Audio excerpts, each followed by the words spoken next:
When Drew Brees entered the NFL, a 60% completion rate was considered elite.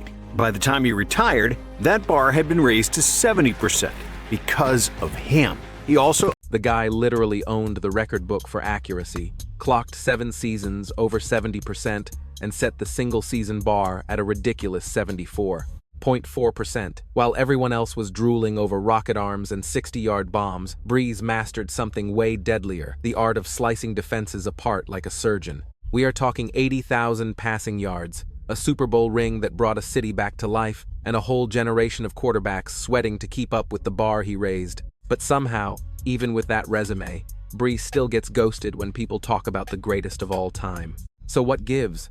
How is the most accurate slinger in history still flying under the radar? Brees wasn't exactly destined for the Hall of Fame. Growing up in Austin, Texas, most folks thought his career would fizzle out after high school. Yeah, he had the genes. Dad played hoops at Texas A&M. Mom was a track legend, and his uncle was an All-American quarterback for the Longhorns. But Drew? Skinny kid, small frame. Then he blows out his ACL junior year, and everyone thinks, well, that is a wrap on his career. Except that just ticked him off. He attacked rehab like a maniac, determined to come back and absolutely wreck shop. And man, did he ever. His senior year in 1996 was arguably the craziest run in Texas high school history. Brees threw for over 3,500 yards, 31 touchdowns, and led Westlake to a perfect 16-0 record with a state title to boot.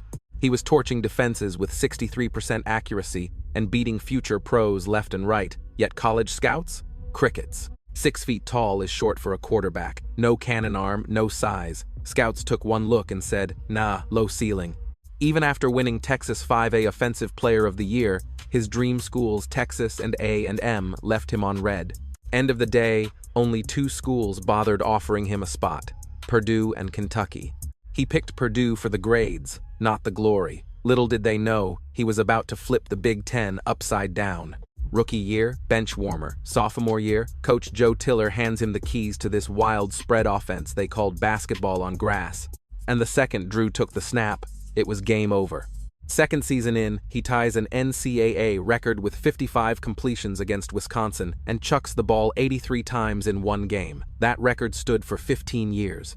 Senior year, he slays giants like Ohio State and Michigan, breaking a 33-year curse to send Purdue to the Rose Bowl. He scoops up the Maxwell Award for being the absolute best player in the country, takes third in the Heisman race, and locks in his status as a college football legend. Left campus owning 2 NCAA records, 13 Big Ten records, and 19 school records, 11,700 yards and 90 touchdowns, 61.8% completion rate. Smart, tough, and surgical, the total package. But the scouts? Still haters. Too short, weak arm, not NFL material, same old story. The combine didn't help either. 6 foot and a quarter, 213 pounds, slow 40 time. Decent, but nobody was screaming franchise quarterback. Next to the hype around Michael Vick, who was basically a cheat code with legs and a cannon arm, Brees looked totally average. The Chargers held the #1 pick in 2001 and needed a quarterback badly. Then the phone rings. Atlanta wants Vick. Bad. So San Diego trades down to #5, figuring they can still grab a signal caller there. Brees at 5 seemed logical, but the Chargers took one look at him and said, pass. They grab LaDainian Tomlinson instead. Great pick, sure, but then the whole first round goes by and nobody touches Brees. Round 1 ends. Brees is still on the board. Finally, pick 32, the Chargers circle back and snag him to start the second round. Not exactly the draft day glory he wanted. Felt more like a backup plan. Classic Brees story. Every rejection, every hater, just added fuel to the fire. San Diego snubbed him at 5, but whatever. Now he had a shot to prove everyone wrong. Except he spent his rookie year holding a clipboard for Doug Flutie. Only saw the field in Week 8 when Flutie got rocked by Kansas City. Brees hops in, throws for 200 yards and his first touchdown. Showed promise, but that was it. Come 2002, he gets the starting gig. Looked good early, Chargers go 6-1. Brees is steering the ship, fans are hyped. Then the wheels fell off, they finish 8-8. Brees throws 16 picks against 17 touchdowns. Ouch. Mid-season 2003, the Boo Birds are out. team is 1-7, and Brees gets benched for Flutie again. Flutie wasn't much better though, so they toss the keys back to Drew. They finish with the worst record in the league at 4-12. Could have got Brees some weapons, but nope, they shop for his replacement. They draft Eli Manning, he says no thanks, so they swap him for Philip Rivers. Looked like the end of the road for Drew. Everyone expected Rivers to take over, but Brees? He wasn't going down without a fight. That season, Brees was absolutely dealing, tossing 27 touchdowns against a measly 7 interceptions to carry the Chargers to a 12-4 finish and their first division crown in 10 years. He snagged Comeback Player of the Year honors, got a Pro Bowl nod, and for a minute there, it really looked like Brees had cemented his spot as the franchise guy. Drew was the prototype for picking defenses apart piece by piece, the kind of quarterback who would just bleed you dry with 1,000 tiny cuts until you were finished. Former quarterback Trent Dilfer called it playing like a surgeon rather than a butcher, and the 2005 season just kept that train rolling. He racked up nearly 3,600 yards and another Pro Bowl selection, beating some heavy hitters, and it seemed like he was in the clear until that last game against Denver flipped the script entirely. The ball hit the grass, Brees dove for the recovery, safety John Lynch came crashing in, and defensive lineman Gerard Warren landed right on top of him. That split second obliterated his throwing shoulder, resulting in a completely torn labrum and major damage to his rotator cuff. The injury was so gruesome that medical experts weren't sure he would ever launch a football again, leaving the Chargers with a massive choice to make. Do they keep the rehab project who just saved his career, or pivot to the healthy first-round talent sitting on the bench? It wasn't exactly a tough call. They went with Philip Rivers. Just like that, Drew went from Pro Bowl status to the unemployment line, leaving everyone wondering if anybody would gamble on him until 2 teams finally picked up the phone. Both squads were desperate for a signal caller and could totally reshape his future, but only one was actually willing to pull the trigger. Miami was up first, with head coach Nick Saban hunting for a franchise quarterback and having Brees circled at the very top of his wish list. It looked like a match made in heaven until the Dolphins' medical staff took a look at that shoulder and decided it was way too dangerous, so Miami backed out. They shifted gears to trade for Dante Culpepper instead, completely slamming the door in Drew's face. That choice eventually sent Saban packing for Alabama a year later, leaving New Orleans as the only option, a shaky franchise in a city still trying to recover from Hurricane Katrina. Sean Payton had just landed the head coaching gig and needed a cornerstone, so he decided to bet the house on Brees and his damaged shoulder. Against all logic, Brees inked a 6-year, $60 million deal with the Saints, uniting a broken quarterback, a devastated city, and a coach risking his entire career. From the moment they stepped back into the renovated Superdome, the energy in the building was absolutely off the charts. Brees began shutting up the haters week by week, dropping 314 yards and 3 scores on Tampa, followed by a career-best 510-yard explosion against Cincy. That was the 6th highest total in league history at the time, and he followed it up by torching the Dallas Cowboys for 5 touchdowns under the lights. By the time the season wrapped, Brees was the league leader with 4,418 passing yards, an All-Pro selection, and the runner-up for league MVP. Even bigger than the stats, he took a squad that had gone 3-13 and flipped them into a 10-6 division champ.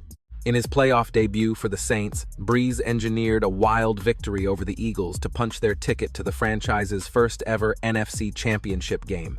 However, the dream died on the frozen turf of Soldier Field, where the Chicago Bears' defense proved to be too much to handle. Despite throwing for 354 yards and a pair of scores, turnovers, and a safety on an intentional grounding penalty doomed New Orleans in a 39-14 blowout. But by then, Drew was the undisputed king of New Orleans. Peyton looked like an offensive genius, and the fan base was convinced they were finally knocking on the door of greatness. Just when everything looked perfect, reality came swinging back with a vengeance. The 2007 campaign started with 4 straight losses, mostly blowouts, and while Brees threw for over 4,400 yards and set a completions record, it felt hollow. Those stats couldn't save the season, as the Saints limped to a 7-9 record and missed the postseason entirely. Then came 2008, which was Drew's personal masterpiece, slicing up defenses every week and racking up yards at a rate nobody had seen since Dan Marino. He finished with 5,069 yards, falling just 15 short of breaking Marino's all-time mark. He matched Rich Gannon with 10 games over 300 yards, won Offensive Player of the Year, and became just the second quarterback in history to crack the 5,000-yard barrier. But here is the kicker. While Brees was playing out of his mind, the Saints' defense was falling apart at the seams. It didn't matter how many points he put up.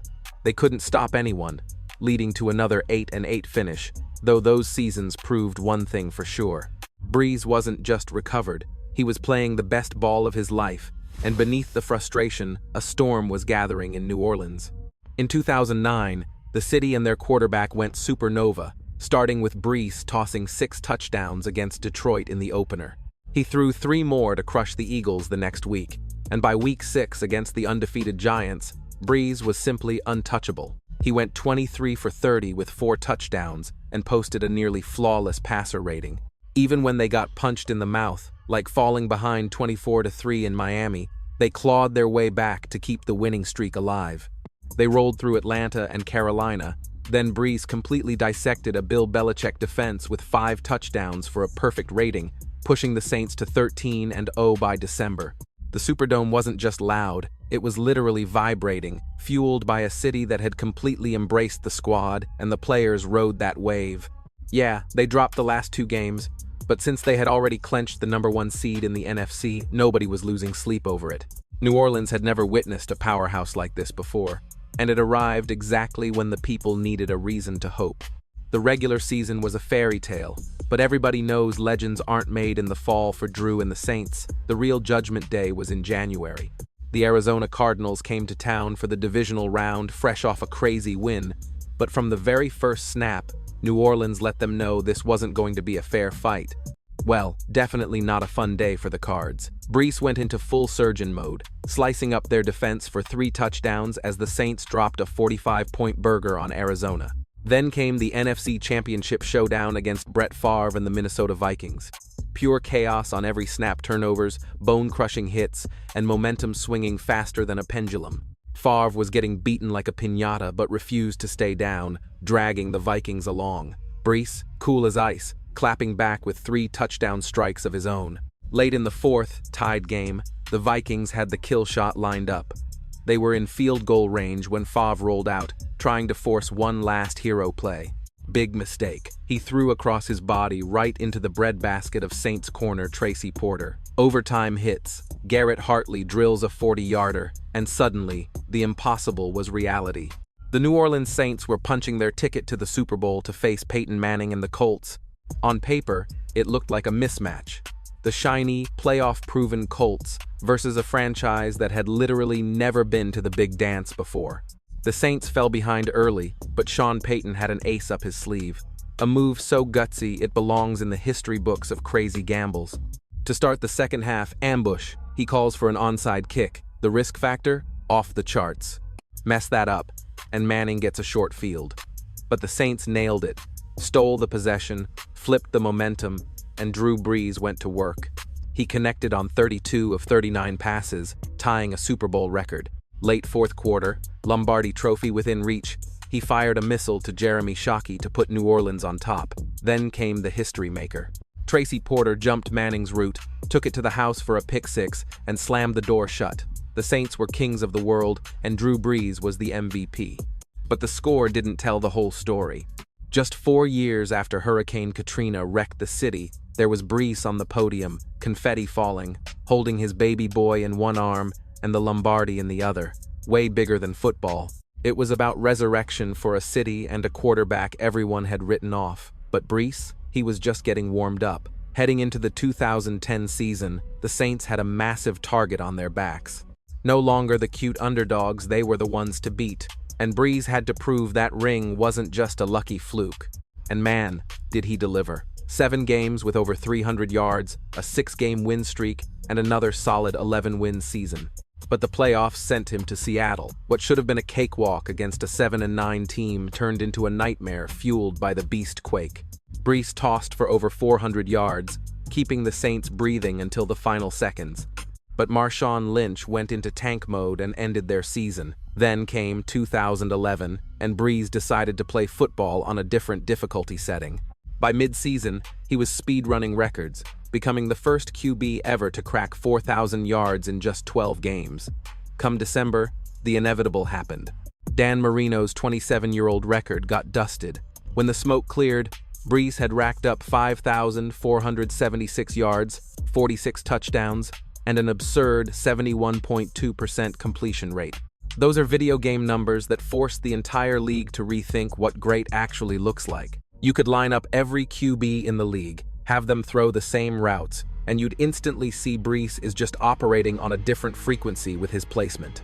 When and where, as former QB Luke McCown put it, the Saints stormed to a 13-3 record. In the playoffs, Brees dropped nearly 500 yards in one game and 462 in the next. It felt like destiny, right until they hit San Francisco. In one of the wildest finishes ever, Vernon Davis snagged a last-second touchdown and ripped the Saints' hearts out. Brees had just put together one of the greatest seasons in quarterback history, only to get gutted at the final whistle. Then came 2012, a year that was a disaster on all fronts. The Bountygate scandal exploded, with the NFL accusing New Orleans of paying players to hurt opponents. We got everything in the world to make sure we kill Frank Gore's head. We want him running sideways. That audio leak got Sean Payton suspended for the entire year, the harshest penalty a head coach ever got. Overnight, the Saints were a ship without a captain, starting 0-4. But amidst the dumpster fire, Drew Brees kept rowing. That season, Brees smashed Johnny Unitas's legendary 47-game touchdown streak, a record that had stood for half a century. He pushed it to 55 games. Even without his coach, he crossed 5,000 yards again, proving no scandal or suspension could slow him down. By 2013, order was restored. Sean Payton was back on the sidelines, the Saints got their mojo back, and Brees reminded everyone who ran the show. He posted his fourth 5,000-yard season. While no other QB had even done it twice, Brees became the fastest to hit 50,000 career yards. The Saints went 11-5 and stole a road playoff win in Philly, but the Legion of Boom in Seattle stopped them again. Through it all, one thing was crystal clear. The Saints lived and died by Drew Brees. No matter the drama, his accuracy kept New Orleans relevant. But here's the harsh truth. Football ain't tennis. You can't win 1-on-11. No matter how sharp Brees was, his defense was a total disaster. In 2014, they finished 7-9, losing 5 heartbreaking games by a single score. It didn't matter that Brees was breaking completion records or leading the league with nearly 5,000 yards again. Every Sunday felt like he was trapped in a chaotic shootout just to have a chance. In 2015, another 7-9 flop, but this time Brees was playing on a torn plantar fascia, an injury that usually puts guys in a walking boot, not on the field. Somehow, on one good foot, he still threw for nearly 4,900 yards, 32 touchdowns, and tied an NFL record with 7 touchdown passes in a single game against the Giants. Then 2016 rolled around, a season that perfectly summed up the Drew Brees paradox. The man launched the ball for over 5,200 yards, grabbed the passing title again, tossed 37 touchdowns, and connected on 70% of his throws. That marked his 5th season breaking the 5,000-yard barrier. Get this, at that time, every other quarterback in league history combined had only done that 4 times. Yet, the Saints still flopped to a 7-9 record. Brees was stranded on an island, but reinforcements finally arrived in 2017. For the first time in ages, the roster actually looked complete. They snagged Alvin Kamara, built a brick wall of an offensive line to keep Brees clean, and finally got some dogs on defense with rookie Marshawn Lattimore and the vet, Cameron Jordan. Suddenly, the franchise didn't need Brees to be Superman on every single down anymore. After stumbling out of the gate at 0-2, they peeled off 8 straight victories, while Brees shattered records with a 72% completion rate. Come December, he punched his ticket to the 70,000-yard club and dragged New Orleans back to the postseason. Once there, he sliced up the Panthers in the wild card round like a surgeon. Then came the Vikings, a total slugfest that went down to the absolute final seconds. With almost no time on the clock, the Saints scraped their way to a lead, standing on the doorstep of the NFC Championship. 10 seconds stood between them and survival. It should have been a signature win. Instead, the Minneapolis Miracle happened, one of the most gut-wrenching walk-offs in football lore. Most guys at 38 years old pack it in after a heartbreak like that. Not Drew, he was just getting warmed up. 2018 saw him level up somehow. He completed a mind-blowing 74.4% of his passes, a league record that still stands today. New Orleans cruised to a 13-3 finish, locked up the top seed, and bullied their way into a showdown with the LA Rams for the conference title. It was a war in the trenches. With under 2 minutes left, the Superdome was rocking. Brees connected with Ted Ginn Jr. for a 43-yard strike, parking the offense at the Rams' 13. This was the moment the city had been craving for nearly a decade. The pass falls incomplete, no laundry on the field. But the whole world saw the Rams' defender truck stick Tommy Lee Lewis way before the ball arrived. It was blatant. Even the defender looked around for the penalty marker, but the refs swallowed their whistles. Robbed of a regulation win, they went to overtime and lost. The infamous NOLA No-Call ended their season. Then, tragedy hit the following year. Brees tore a ligament in his throwing thumb, knocking him out of action for 5 weeks in 2019. He didn't quit, though. He returned in late October looking sharp as ever, picking apart defenses with surgical precision. Then came Week 15 against the Colts. On Monday Night Football, he put on a clinic. 29 completions on 30 attempts. That is a 96.7% completion rate with 4 touchdowns. The Saints marched to another 13-3 record. In the wild card round, with everything on the line, Brees engineered a clutch 7-play drive to set up the tying field goal and force overtime. Still, they fell in the extra period, 26-20. Now 42 years old, Father Time was knocking. 2020 opened against Tom Brady's new squad, the Bucs. Brees outplayed the GOAT, steering the Saints to a clean 34-23 victory in Brady's debut. Round 2 was even uglier. Brees hung 4 touchdowns on them in a stunning 38-3 beatdown. But the game collects its debts. In Week 10 against San Francisco, Brees took a shot that literally collapsed him. The diagnosis was a horror show. 11 broken ribs and a punctured lung. Most players would have retired on the spot. But for Drew, there was no choice. This was his town, his squad. He was determined to suit up again. He returned 4 games later to face the Chiefs. He wasn't 100%, but his grit alone rallied the entire team. On Christmas Day against the Vikings, he gave fans a gift, becoming the first human in history to pass for 80,000 yards. New Orleans locked up a 4th consecutive division crown. It felt like destiny was calling. They handled business against the Bears in the wild card round with a steady performance. Then came the main event, Brees versus Brady in the playoffs. 2 titans clashing for the ages. Brees battled, but his body had nothing left. Those laser-guided throws turned into fluttering ducks that found the wrong hands. He threw 3 picks, and the Bucs took it, 30-20. Afterward, Brees stayed on the turf, tossing the ball to his kids, soaking in the final moments. New Orleans knew it was over. On March 14th, exactly 15 years to the day he first signed, he called it a career. The savior who resurrected a dead franchise, lifted a city from catastrophe, and rewrote the history books hung up his cleats. He came to town when the city was broken and the team was a laughingstock. He gave them hope through sheer precision. But playing that hard for that long takes a toll. 2 decades of battling giants left him with scars no trophy can fix. Today, his arm is so shot he literally cannot lift it above his shoulder. When he plays catch with his sons now, he has to throw left-handed. That is the true symbol of Drew Brees. Not the biggest or fastest guy, but absolutely the most relentless competitor out there. A perfectionist who squeezed every drop of talent from his frame, redefined accuracy, and somehow, people still sleep on him. The man put up 80,000 yards, stacked up a mountain of records, and became the most precise sniper the game has ever seen. Yet, his name gets left out of the GOAT debate. Why? Maybe because he wasn't throwing no-look passes like Patrick Mahomes. He didn't possess Brett Favre's rocket launcher, and he sure didn't have a Brady-style empire guarding his flank. According to former Saints tackle Zach Strief, when Aaron Rodgers plays keep-away for 25 seconds, then chucks a 70-yard dime across his body for 6 points, jaws drop. Even casual fans get the hype. But Drew, he flings 35 passes, and all 35 hit a bullseye the size of a dinner plate. You walk out saying, "Gee, that fella sure is tidy."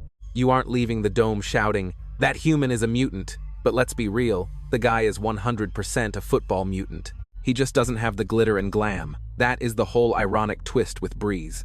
The stuff that made him a legend, the robot-like aim and the flawlessness, became so normal we stopped caring. And that is probably the biggest badge of honor he could ever wear.